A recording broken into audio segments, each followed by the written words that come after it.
Hi, my name is Terri Clark, and I'm a dietitian at Mercy Medical Center. And today I'm going to make a very easy one-pot dish that is simple and is very high in nutrients and chock full of vitamins as well. So it's going to utilize the pomegranate fruit, which is a seasonal fruit from about November to February. So this is a good time to make a nice pomegranate chicken dish. And it's also very simple. So what we're going to do is we're going to heat up the olive oil, about a tablespoon of olive oil in the pan, and let that get heated up a little bit. And then we're just going to go ahead and brown our chicken.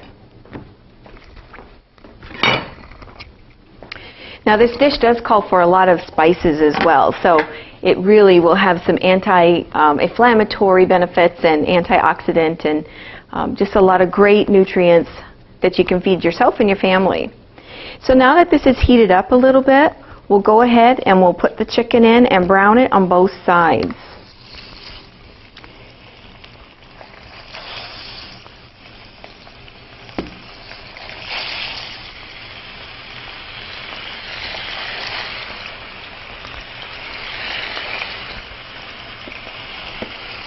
You want to make sure that you trim your chicken from fat too.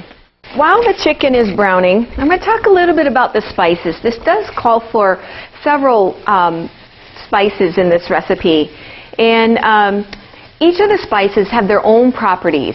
They have a lot of health benefits as well. They're anti-inflammatory. They can aid in digestion. They also can help with some heart health and even some pain. So spices and herbs are very beneficial to add to your dishes. And you know, a lot of us, we have a lot of spices and herbs at home that we kind of keep in the drawer, keep in the cupboard, and we don't really use them much, and they sit there for, oh, I don't know, 5-10 years. And so, you know, challenge yourself to start using some more spices and herbs and maximizing the health benefits from them. What I've done is basically this recipe calls for several spices, and I like to mix them together. It calls for 1 tablespoon of cumin, 2 teaspoons of tumeric, 2 teaspoons of cinnamon, 1 teaspoon of chili powder, and about 1/8 teaspoon of pepper. And what I've done is I've just mixed them all together, so that way they're already blended, and it'll just kind of help with the dish so that all the flavors are nicely blended. So you want to take a few minutes on each side of the chicken to make sure that they're getting nice and brown. Take 3, maybe 4 minutes on each side.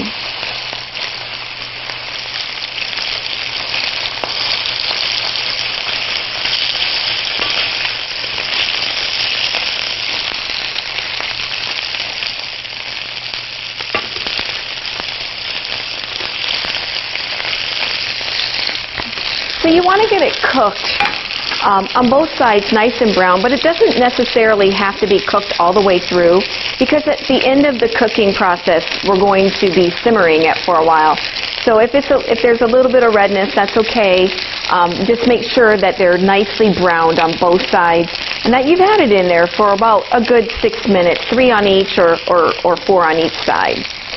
So once it's been browned, you're going to transfer it to a plate.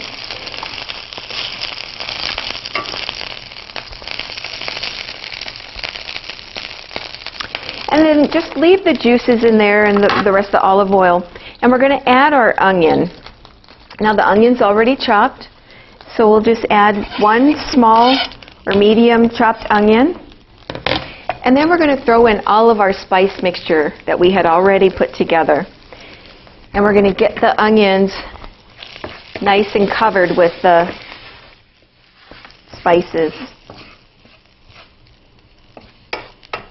Now sometimes I'll add just a little bit of water so that the spices don't burn or get too sticky and thick. Looks like this is turning out pretty good. So we want to cook this for a little bit until the onions are nice and tender. So we're going to let that cook for a little bit. And I am going to add just a little bit of water. anywhere from about a tablespoon to 2 tablespoons. That kind of just helps the cooking process along.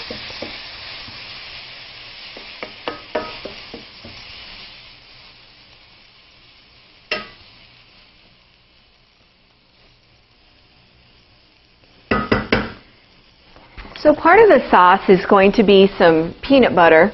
And I like to use a natural peanut butter, something that doesn't have a lot of additives to it.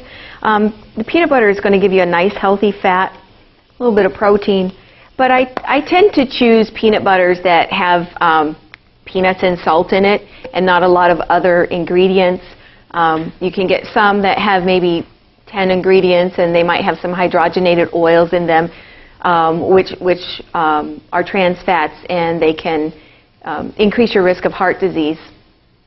They also have some sugars in them as well, and other processed items. So I tend to look for something that has just peanuts and salt in the ingredients. And you can get that in the section where all the peanut butter and jellies are, or you can get them in the health food section of various stores. So that's just kind of a little healthy item that I've replaced my regular peanut butter with.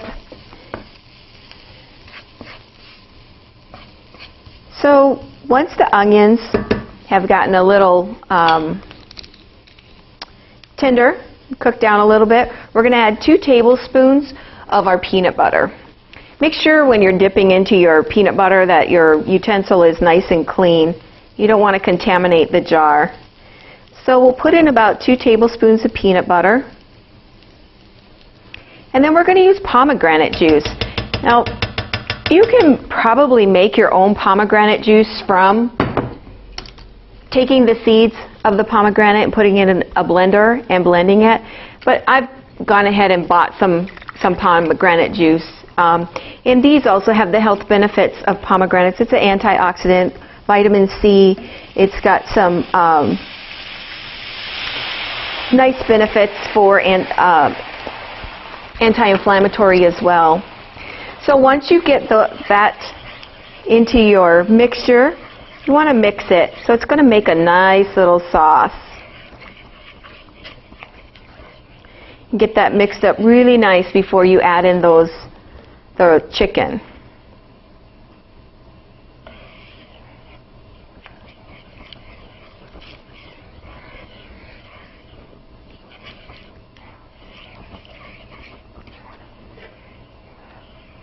So that's just turned into a nice little sauce. And then we're going to put the chicken back in, and we're going to coat it on both sides, and then we're just going to let it simmer for about 10 to 15 minutes. And thicken up the sauce a little bit, let it reduce.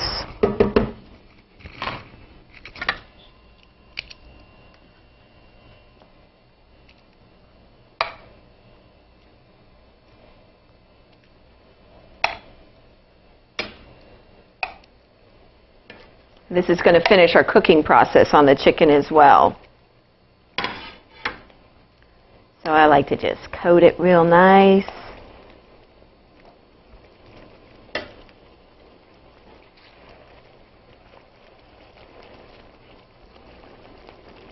Now I did say this was a one-pot meal, so it is a one-pot chicken meal. You're probably going to want to add a side salad or some kind of a steamed vegetables with it to complete the meal with some vegetables. So we're going to turn that down a little bit and just let it simmer for about 15 minutes. While our chicken is simmering, we're going to go ahead and open up this pomegranate. And there's several ways that you can do it. You can cut it right in half, or you can just slice it.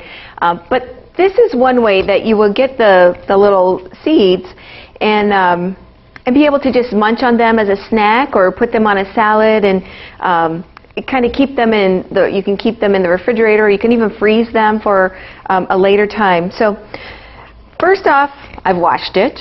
And you can even roll it around a little bit. You'll hear the little seeds moving. And for me, I think it just sort of loosens it up. But you don't have to do this. I just choose to. And it does take a little bit of time. You know, you think peeling an orange takes a little bit of time. This takes a little bit more time, but oh, they're so worth it.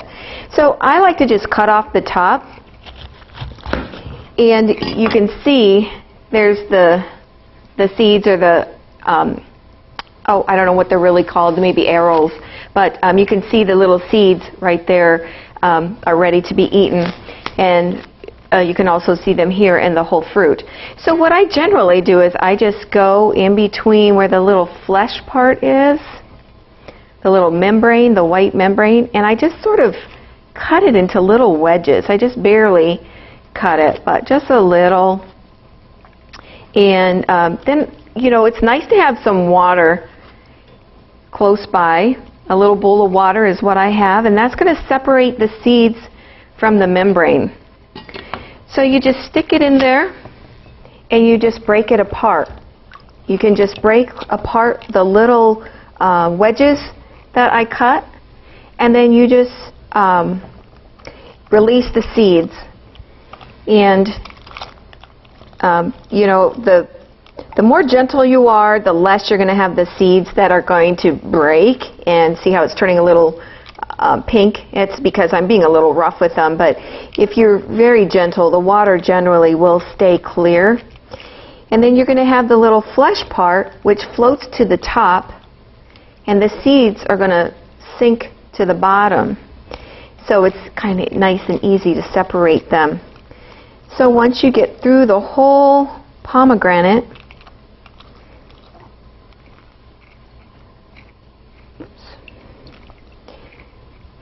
you can see how the flesh kind of comes up to the top. And then you can just take that out.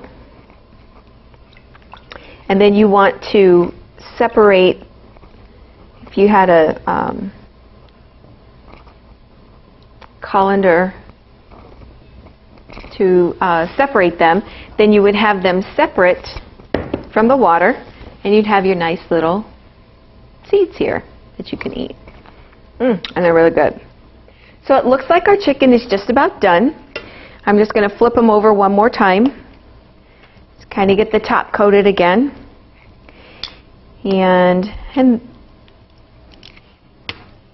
has a nice little brown gravy from that peanut butter, and then a nice sweet flavor from the pomegranate juice, and plus all the flavors of the spices that we used gives it a nice rich gravy. So when you're serving this chock full of nutrient dish, you can have some nice garnish for it. And I have a little bit of cilantro, which is going to give it some nice flavor as well. And you just want to chop up a little for garnish. And I also have a little bit of orange. You could just put it right on the plate there. The little bit of cilantro, and garnish it up with your pomegranate. Pomegranate chicken in a skillet.